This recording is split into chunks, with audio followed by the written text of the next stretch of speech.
Ciao, everyone. It's Amy, the Roaming historian, fresh back from Italy, actually. If you're new to the channel, I'm a history professor and I'm also a travel blogger.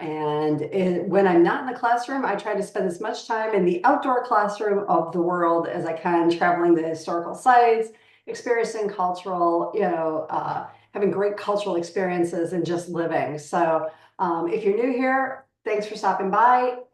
Please, I welcome you to subscribe. If you're coming back, thanks for coming back. I appreciate you.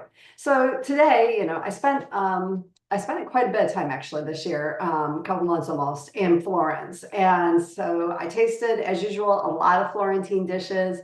Had my favorite water here, the acqua panna. And I thought I'd just talk about some of the things that if you're going to Florence, here are the dishes you should not miss. So first off, the crostini. Now, especially try the local olive oil.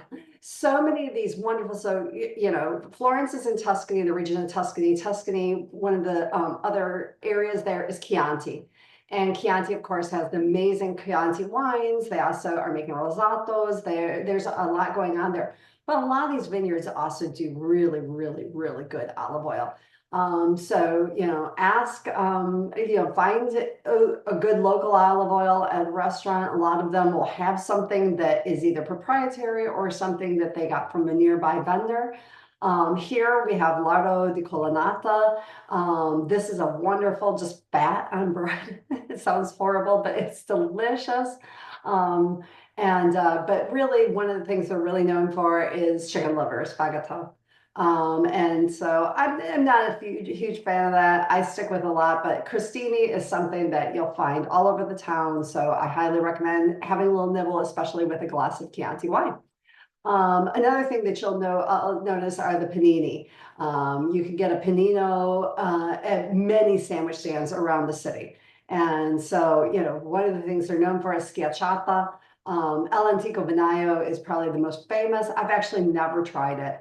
I love Da Vinatieri. Oh, by the way, for crostini, I have a couple little recommendations. One is Nuvoli, which is a little bar, but they do wonderful little crostini, one of them with truffle. That's one of my kind of favorite places to go. I also love just a lot of the different wine places to enjoy some nibbles like Casa del Vino. For schiacciata, I love Da Vinatieri. It's this tiny little, literally hole in the wall. I Fratellini is also a good place, and they're also good for crostini too. I Fratellini is literally another hole in the wall where it's just you go up to a wall and you order your wine. There's a little rack on the side where you can leave your wine glass, and you order your sandwich or your crostini. Da Vinatieri is kind of similar. You actually go in and they make and prepare a wonderful sandwich for you there. The other kind that they're very known for is a panino con leprodotto. And leprodotto, it goes back to, it's an old story. I'll tell it probably in another time as well. But the poor, cucina povera, the poor cooking, the working class couldn't afford the lamprey eels that they had. So they kind of thought that the stomach of the cow looked like a lamprey, and so lamprodotto, that was their way of kind of having something that was fancy. And so this has been around for centuries. People have been eating lamprodotto. It's typically served with a salsa verde, a green sauce, kind of like it's like a parsley-based sauce, and then a salsa picante, hot chili oil. You can also find usually I don't eat a lot of lamprodotto. It's a little too I just don't want that much fat in my diet. But I usually do a panino con bollito, which is a boiled beef. Bollito just means boiled. Oh my gosh, look at that soup on the right. Papa pomodoro. Oh, and for sandwiches, back to the lamprodotto. For the panino con bollito, there's a red, and I don't know the name. I think it's Lupin and Margot, but there's a red sandwich stand outside of Mercato Centrale. That's my absolute favorite in all the world. There's a Triporia Narbonne inside Mercato Centrale that's very good too. But the red sandwich stand is my favorite. For Papa al Pomodoro, now this is a tomato soup with bread in it, stale bread. Now, Tuscan bread, Florentine bread does not have salt. So it's really good for these kind of sandwiches because it hardens really fast. So it makes for a good salad like a panzanella, but also makes for a good soup. And so Papa Pomodoro is more of a summer, when the tomatoes start to come into season. You'll have this, and my favorite is from Trattoria Sergio Gozzi. I think they make the best Papa Pomodoro in the world. You're going to hear their name again. I'm going to say it again. For ribollita, this is more of a winter dish, and this will have beans in it and things. Zeb makes a good ribollita or a variety, a variation of ribollita. Bor cinghiale, so pasta al cinghiale, a lot of times pappardelle al cinghiale, though here I'm showing a pisci pasta. There are many great places. You'll see a lot of these on the menu. I suggest just kind of going around, trying different ones. Osteria Buon Gustai has a good pasta al cinghiale. A lot of them do, though. I mean, really, it's easy to find good dishes here of this boar ragu. And so some of them will be more minced, as you can see here. Some of them have bigger chunks of boar. And so, kind of ask and see what kind of boar you're looking for, what kind of meat sauce, but what a rich, unctuous sauce. Another Tuscan favorite, Paposo. Once again, Trattoria Sergio Gozzi makes the best in town. This is a dish from them.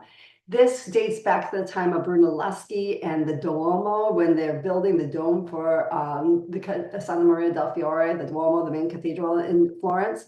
And I guess in Impruneta, where he got the bricks, is allegedly where he saw this being cooked in the kilns, and it's a slow cooked beef. And so you can see here, it's more like a chuck roast.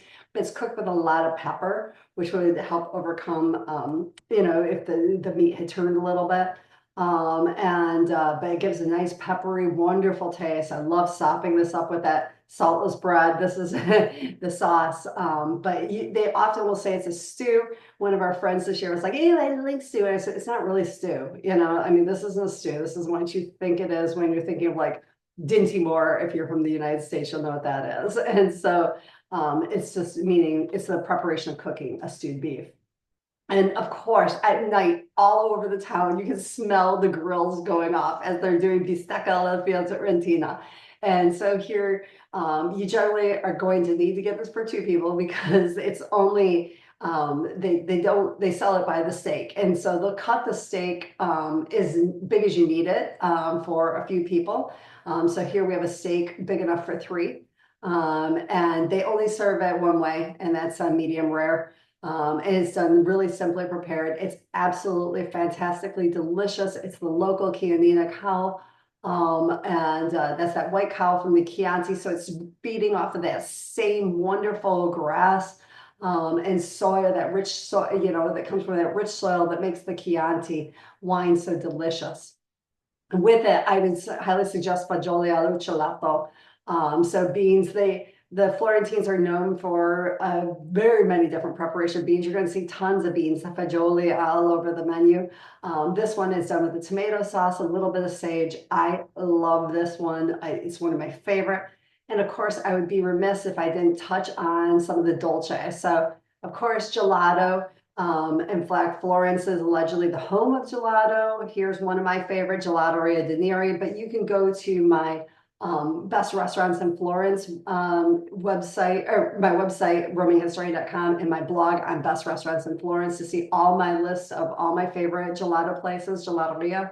And then I love schiacciata, a different type of schiacciata, not a sandwich, but schiacciata alla Fiorentina.